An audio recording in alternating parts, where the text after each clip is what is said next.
give a hand to all of our leaders in the community that have come up today and presented. I remember moving to Yakima a long time ago, not being from here, being from the Seattle area, and it's a true community. And I remember seeing people's names on buildings and all kinds of things, thinking, who is this? And now look, it's everyone in this room. It's amazing. This is an incredible and powerful place to be. The Yakima community is like none other. It's home, even to those of us who weren't born here. And I just really appreciate that from everyone. And so with that, next, Anthony Peterson's going to introduce our keynote speaker.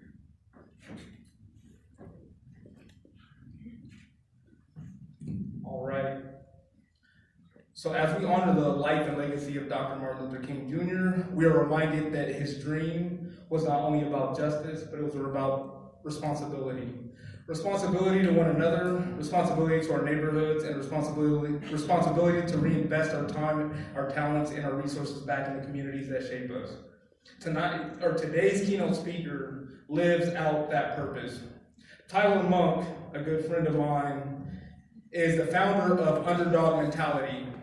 It's a movement focused on empowering individuals, especially our youth, to believe in their potential, to overcome barriers, and become contributors and leaders within their own communities. Tyler is a first-generation college graduate and entrepreneur from Portland, Oregon. He overcame academic challenges and transformed his passion for basketball into a full-ride college scholarship at Central Washington University. But beyond being an accomplished athlete, Tyler has always had a heart for service. I had the privilege of knowing Tyler since our college days, nearly 20 years ago, at Central Washington University, where we worked together in the Civic Engagement Center, coordinating and facilitating events and initiatives designed to inspire students to become civic leaders. Even then, his commitment to giving back and lifting others was evident. His journey from an inner city neighborhood to a successful speaker and entrepreneur is a powerful testament to his belief in perspective, potential, possibility, and prioritization. Through high-impact keynote presentations and interactive workshops, Tyler challenges young adults and professionals alike to see beyond their circumstances and step fully into their purpose. Tyler's work reflects the very heart of reinvestment, pouring hope where there has been doubt, building confidence where opportunity has been limited, and reminding us that transformation begins when we choose to show up for one another. In the spirit of Dr. King's call to build the beloved communities rooted in dignities, purpose, and collective progress, Tyler challenges us not only to dream, but to act. Please join me in welcoming our keynote speaker, Tyler Monk.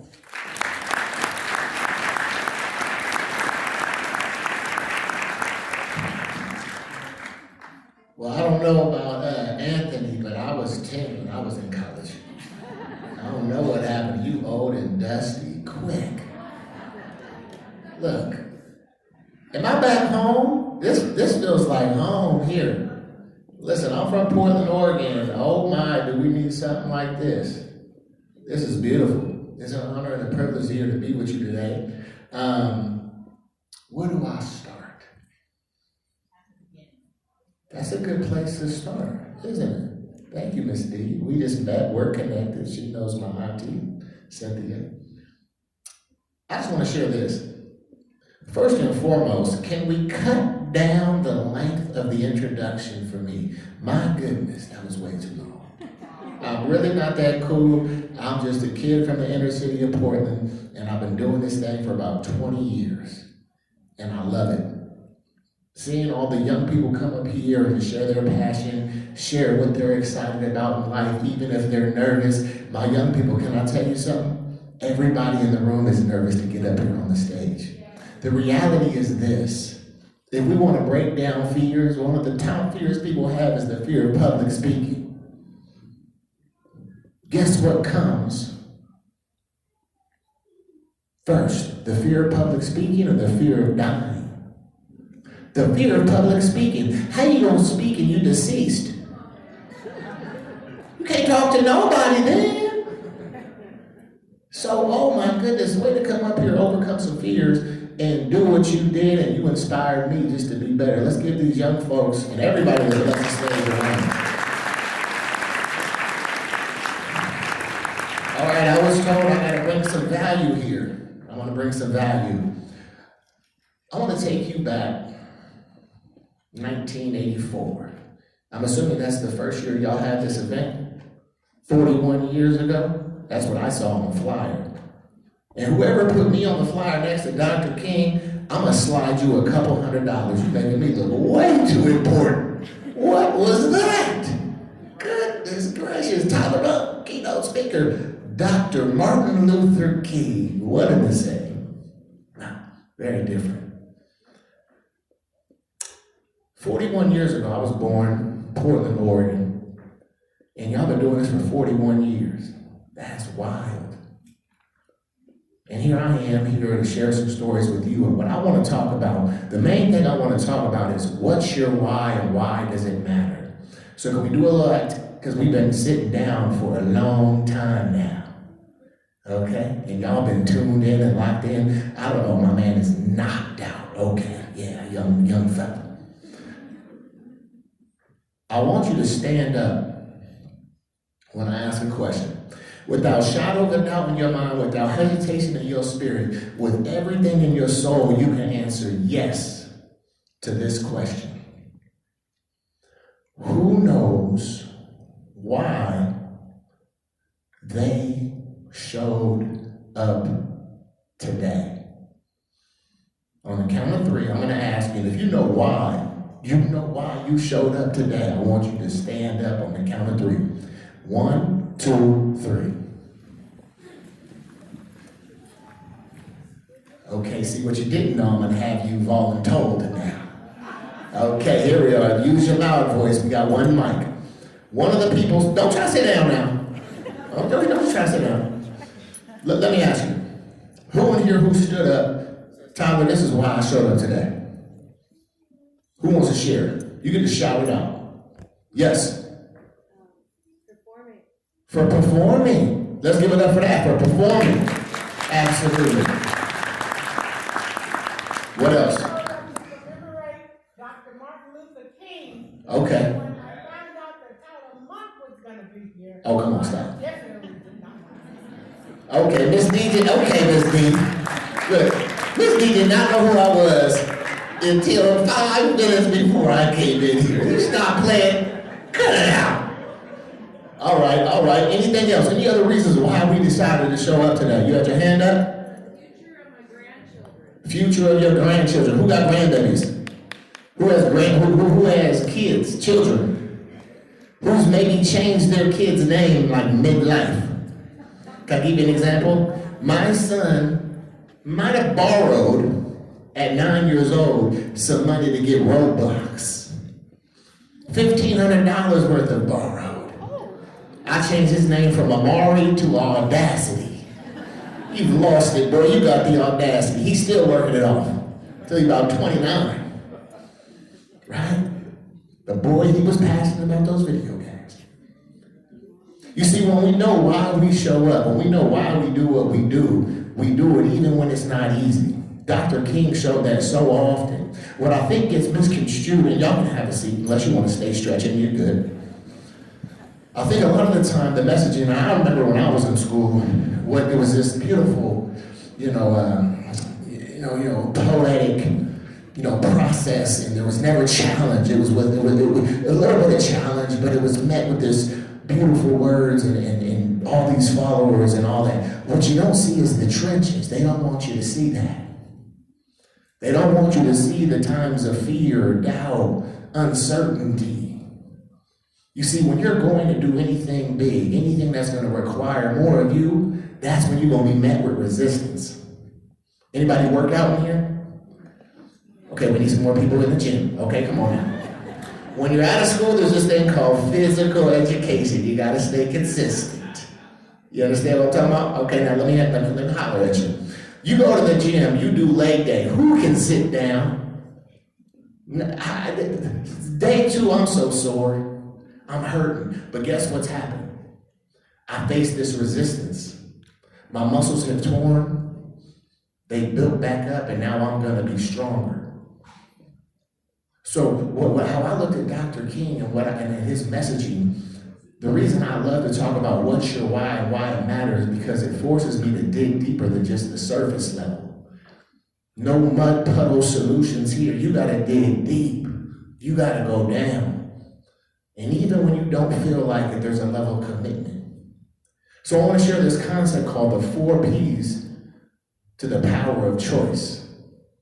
And this is what really resonated with me as I was coming here today, and I was thinking about the things that I can give y'all, and I need to be better at giving you actually something you can walk away with other than some great feelings and some challenging conversations. Number 1, perspective. When you hear the word perspective, what do you think? Opinion. Okay, what else? Your stance. Okay. Anything else? At the vantage point, right? Perspective is the opportunity to look at life through a lens. Now, when I go back to my days in high school, I was looking life through a lens of challenge, opposition, things that had happened to me that were not my fault, some racist things that have happened to me, some disadvantaged things that have happened to me, and I was placing the fault in the right places, but I was not accepting any responsibility to change. I was not accepting any responsibility for my action and my attitude, and therefore that perspective always remains the same. You see, I tell young people all the time, and that's what I love to speak to. I love speaking to old folks too, but a lot of times you get so set in your ways, you think you got wisdom because you got older. Can I tell you a top level secret? No, you just got older. Look, wisdom's on a bike. Wisdom's on a bike, and it's an uphill climb. But your age, that's on a flight. You can't keep up. So please don't be one of these people that get old like me in your age and you think you're just getting better with age. No, you're just getting older with age. I know some of these young folks in here got tons of wisdom, buckets of it. Why? Because the best teacher is not experience alone. A lot of people got a lot of experiences, the same experiences, and they don't ever change. They don't ever reflect. They don't ever look at that rearview mirror. They just, look at. Can you reflect a little bit? Can you pause and plan and adjust? This is perspective. So lean in, number 1, with perspective. Lean in with perspective. Well, don't be one of these people that are so fearful to move how you know you should move and how you want to move. And that's the best version of you because you think the optics, what other people see, they might not like, or they might judge you, they might. Here's the reality. As I was coming on this stage, and I know this because the history and the results and all the studies tell me this. I'll be giving y'all way too much credit about what I'm talking about up here. You got a whole life to take care of. And the quicker I realize that perspective is my lens of life and the way I choose to look through it, I stopped caring so much about the optics and started caring more about the process and the results of the things that I was creating. And I gave up what I would say is the ability for people to control my imagination. Dr. King had such an imagination. You see, when we got the imagination of a kindergartner, you can't tell me nothing. How do I know? Because I've had a kindergartner. She has Blanky. Blanky she was born the same day my daughter was born. She's 8. Blanky's 8. You know how crusty this Blanky is? Do you know her imagination with this Blanky? One time I took her to Taekwondo. Daddy, I'm going to be in here for about 30 minutes. Yeah, I know, baby, I'm not dropping you off. I know what I'm doing here. I need you to watch Blanky. I'm sorry, you want me to what? Watch Blanky, Daddy. Okay. I got you, baby. Well, no, you don't. It's hot. Crack the window. She don't like it when it's hot. Okay. This is where she really got me. Daddy, make sure Blanky gets some water. How are we gonna give Blanky some water? I don't know. Anyways, I go over here, I get me some Baskin Robbins. Do I bring Blanky? Absolutely not. Come back in the car, Daddy, you didn't take care of Blanky. How do you know? Blanky told me. What happened to your Blanky? I'll tell you what happened to your Blanky, the reality of life. If you're a person that says, well, be realistic. Well, what does that even mean? Realistic to who? I'll tell you, be irrationally optimistic. Why not? Irrational optimism sounds irrational to rational humans. You think Dr. King was walking here, everybody thought he was irrational.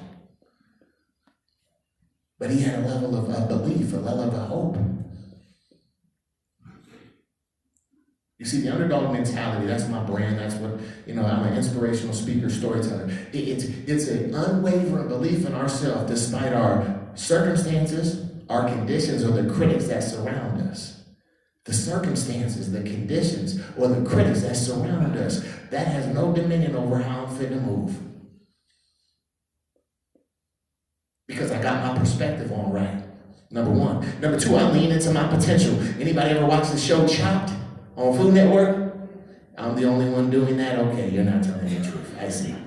Maybe it was shoulder day yesterday, you're tired. I get you.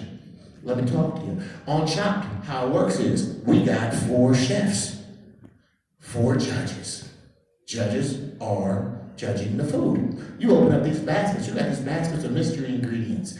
No lie, one time I saw, bread in a can, cactus juice, lemon leaves, grapes, and black pepper. And they would like, make me a meal. Out of what? The garbage, this is where this is going.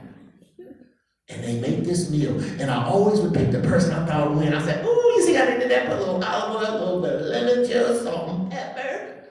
And they look good. First one chopped, every time.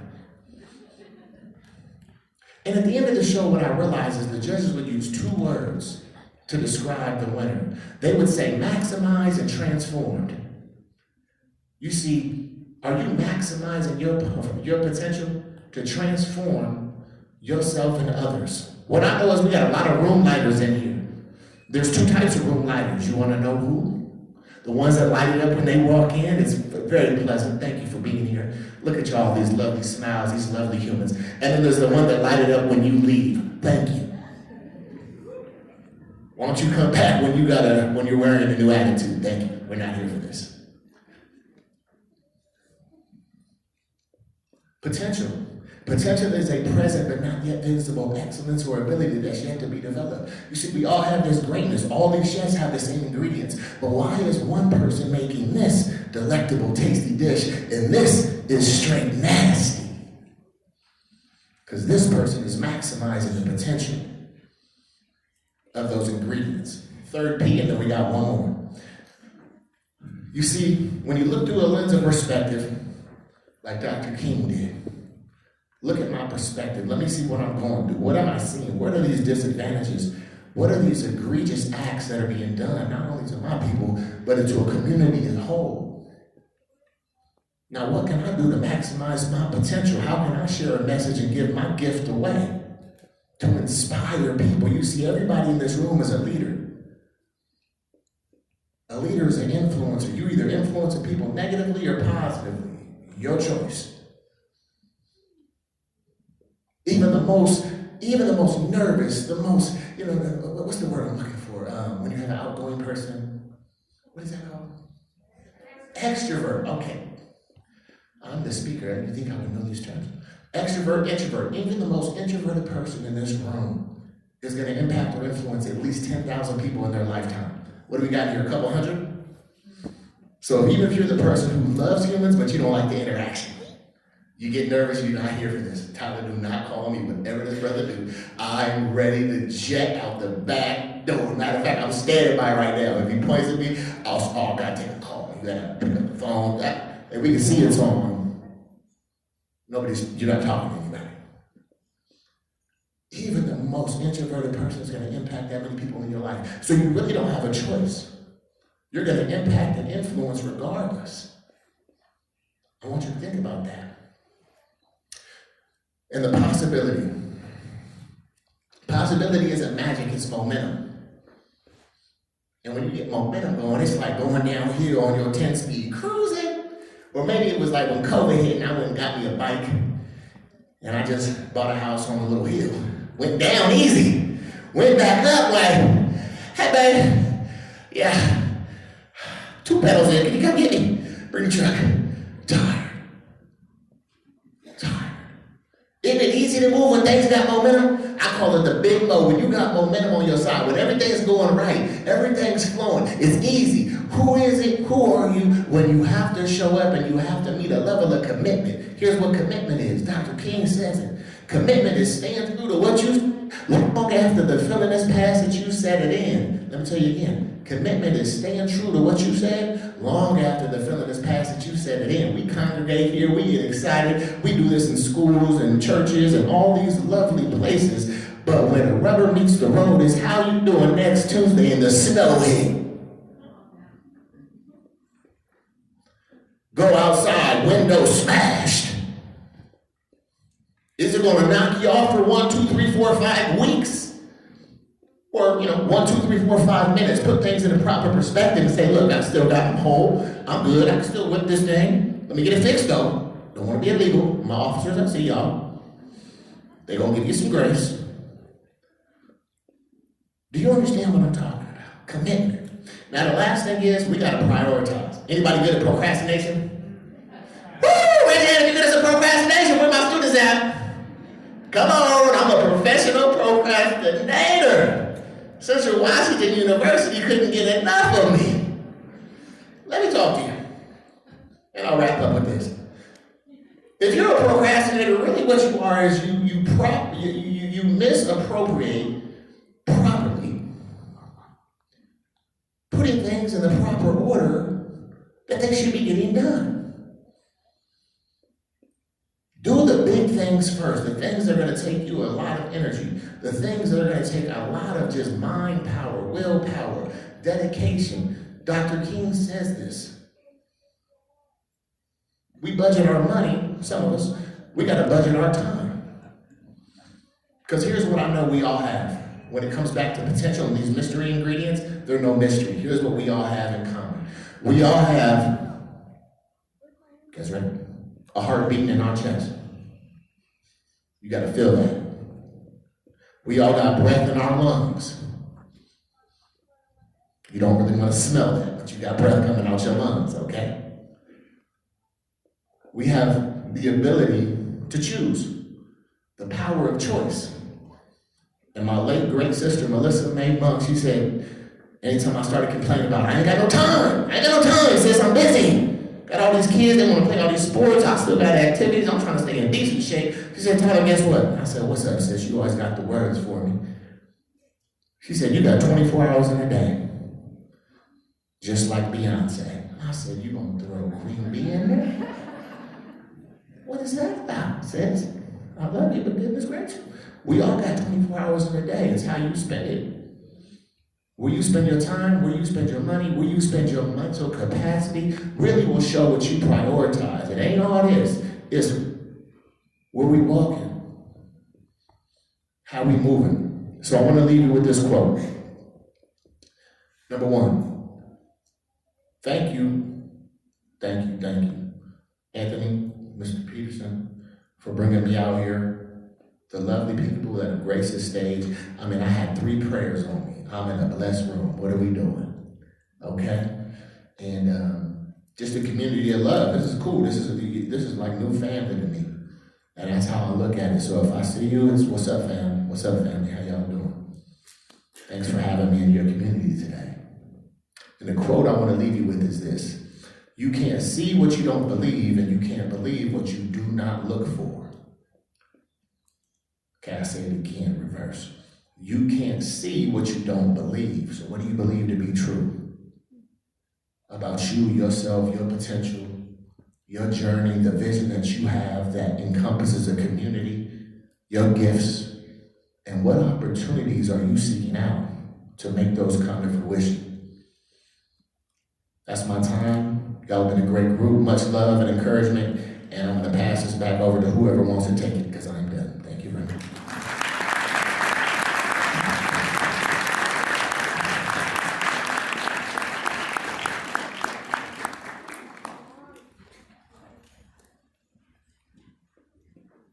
Okay, give it up one more time. Appreciate it. And now I am blessed and also being the principal of Davis High School, I'm super proud too. But a couple student speakers, but I would like to start with Jaden Montana. Come up to the stage, please.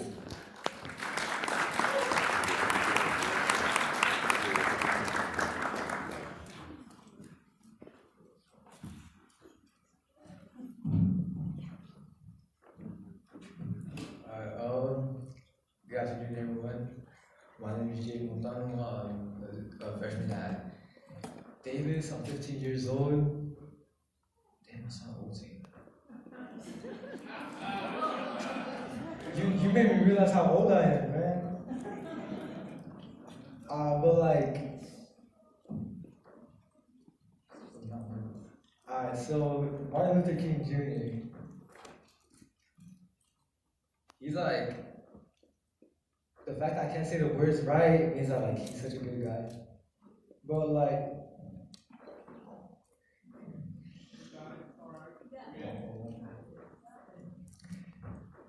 you know what? I'm not gonna talk about the script because that doesn't feel right to me. Martin Luther King Jr. He's a motivational man in my eyes. When he was talking, it made me realize that everyone here, we're all just like nervous to speak, but Martin Luther King, he made a lot in his time when he was alive. He was a very good man, and he never took anything for granted. He was a man of God. He believed everyone was equal, and that's what he fought for. He didn't fight for stuff that was like useless or pointless to us now. He was fighting for the future and the well-being of us as human beings to be one together. Because that stuff back then, racism, inequality, that wasn't good. Like, what's the point, man? Like, what's the point on doing that? What's the point on fighting against people just because of their skin color? As he said, his one dream as us as a nation is to treat people not by their color, but by the way that us as people are. Meaning the way that we treat each other, like if we're rude to them, like we should judge off that, not just by like, oh, you're a different skin color than me, so you're not good as me. We shouldn't be just describing people off of color and all of that. Like that's just not right. And in the day that we're in now, to be honest, we're blessed to have the lives we have now, and we're blessed to have the freedom that he's given us and the motivational stuff that he's been providing us with, that stuff that he gave us back then. Like, he fought against a whole racism, like racist people. He fought against that. He didn't care what they said. He didn't care what they did. If they tried to hit him, if they tried to like hurt him in general, he would just wouldn't care. He'd go past that, and he still kept on going, trying to accomplish that dream. Like, for example, one of the acts he did was the Voting Rights Act of 1965. That act, it was so like dark-skinned people could vote, because for only white people to vote, that was just so unfair. And then you had people saying racial slurs, being disrespectful, pushing away people just because of their skin color. There was kids, innocent kids, that weren't able to go to a school just because of their skin color. Like, I forgot this girl's name, but she was the first black girl in a all-white school, and every day there has to be police protecting her just because people would say racial slurs to a little girl in elementary school. She shouldn't deserve that. Like, she's just little. What did she do to you, man? Come on now. Like, you're scared of a 10-year-old? Come on,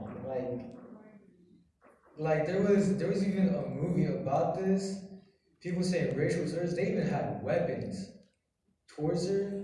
Like, what is the little girl gonna do? Like, punch you? Come on, now, she's weak. So like, he's just a very motivational man. The more you think about it and the more you see it, he didn't care what people said. He didn't care no matter what. He pushed on to a dream that he knew that it was hard to accomplish. He even tried to make that dream be seen, no matter if they didn't see it. If they didn't see it for themselves, he was gonna make it be known and seen. And then he also did a Civil Rights Act of 1964. I don't know a lot of information about that, but the fact that he still fought, I believe there's a few articles of him doing marches. These marches lasted like long. They weren't short at all. But there was people getting injured, hurt, possibly killed, and arrested just because they were fighting for their own rights as human beings. These people, they said they believed in God. They were people of God. God says treat people like you would treat your neighbors. We are all brothers and sisters here, no matter our differences. We should all be united together as America is giving us our freedom. We should all be united as one nation and one family. Just because of our differences doesn't mean anything. We should all be together.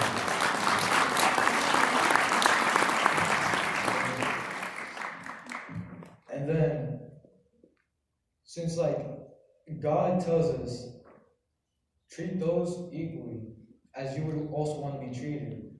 So why are you being racist to people that haven't done anything wrong to you just because of what other people believe? You say you're your own person, that you're a person of God, but yet you're doing these evil acts and you're like just hurting people that are supposed to be your brother and your family. And that's just not right. And I think my time's almost up.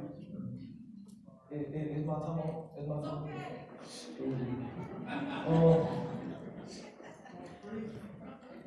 But Martin Luther King, overall, he was a man that he just pushed forward and strived in what he believed. And that just shows me as a person, and should show all of you guys, that no matter who you are, no matter where you come from, you should just treat people how you would want to be treated. Because, like, we got problems coming back into our lives. Like, for example, we got ICE. They're pushing innocent families out, and they're just hurting us in general as Hispanics. Like, that's just not right. Why are you hurting innocent families who are trying to make an innocent living? Donald Trump is saying that that immigrants are coming into America illegally. But if we look back into our history, we pushed them off of this land. So right now we're standing on possibly stolen land that doesn't even belong to us. We didn't even get it rightfully. We didn't even come to an agreement. And like, we're just, right now as a nation, we're not doing that as we're supposed to do. God wants us to be better. He's trying to have us strive to be better. And today when I was thinking, I was all nervous, but now that I'm here standing speaking to you wonderful people, it's like, it's letting me think like, I'm here for a reason. And a quote that my cousin told me is stuff happens for a reason. So there must be a reason that I'm here today speaking to you people, to you guys. And there's 100% reasons why you all are here sitting and letting a 15-year-old talk.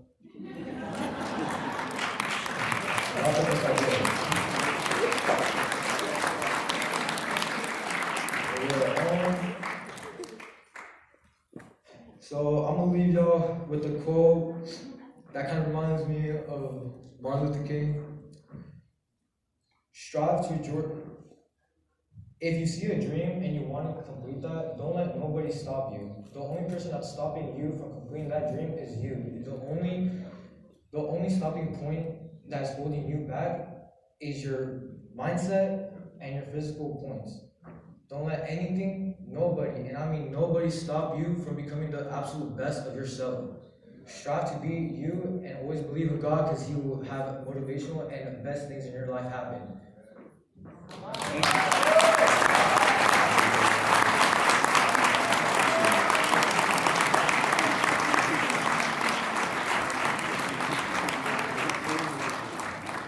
Okay, if some of that didn't get you a little teary, I don't know. That was amazing, and JD, thank you so much. That was incredible, okay?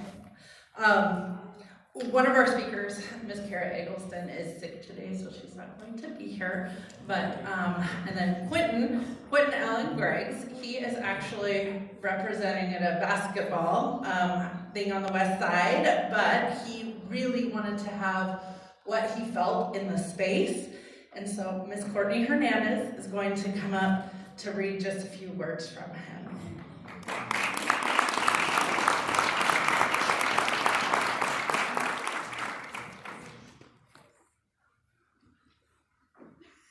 Good afternoon, everybody, and happy Martin Luther King Jr. Day. So Quentin is one of the officers in the Davis Black Student Union. So I'm gonna read this on his behalf. So this is what he wrote.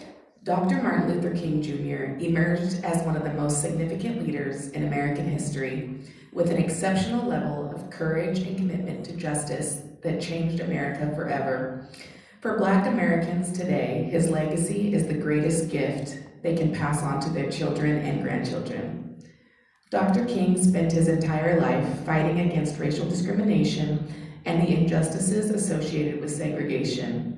He organized peaceful protests against systems that marginalized Black Americans and barred them from attaining true equality and acceptance in society. Dr. King's leadership of the Montgomery bus boycotts, the March on Washington, and the Civil Rights Movement ultimately led to the end of legal discrimination in America and made possible the passage of the Civil Rights Act of 1964. Dr. King demonstrated that through hard work, perseverance, and belief, that you can achieve anything that you put your mind to. A person can change the course of a nation. In addition to changing laws, Dr. King also gave Black Americans something much more significant than that. He gave them hope that they were worthy of being treated with dignity and respect, and deserving of protecting their families and future dreams. His message also reinforced the belief among all Black Americans that equality is not just a concept in the distance, but one that is rightfully claimed by all who seek to achieve it. Dr. King recognized that being oppressed created an emotional overload and spoke of the pain of being discriminated against, the fatigue of fighting a constant battle. Thank you, Quentin Allen Greggs.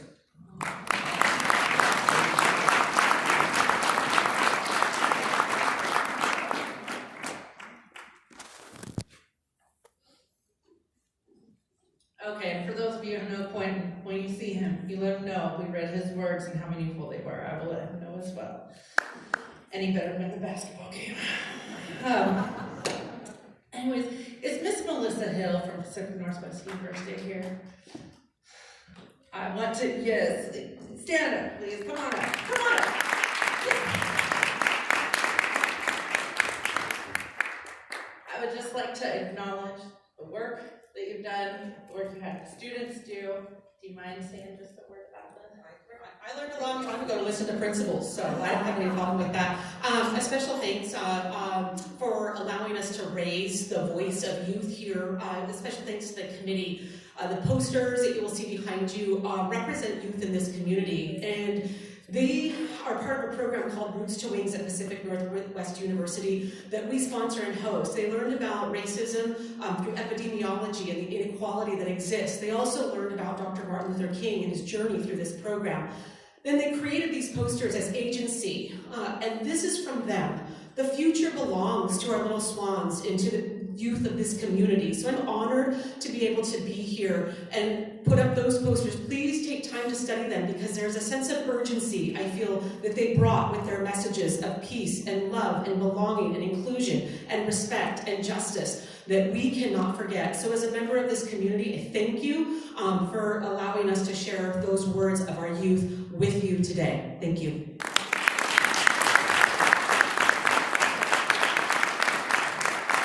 Okay, and with that, our time is starting to come to a close. I want to thank you to all of our speakers, our performers, everyone here today. Community, this is absolutely a community of love. That phrase is going to stick with me forever. It's amazing. And if we could have Reverend Trimble come up and for our closing prayer, and then our civil rights anthem.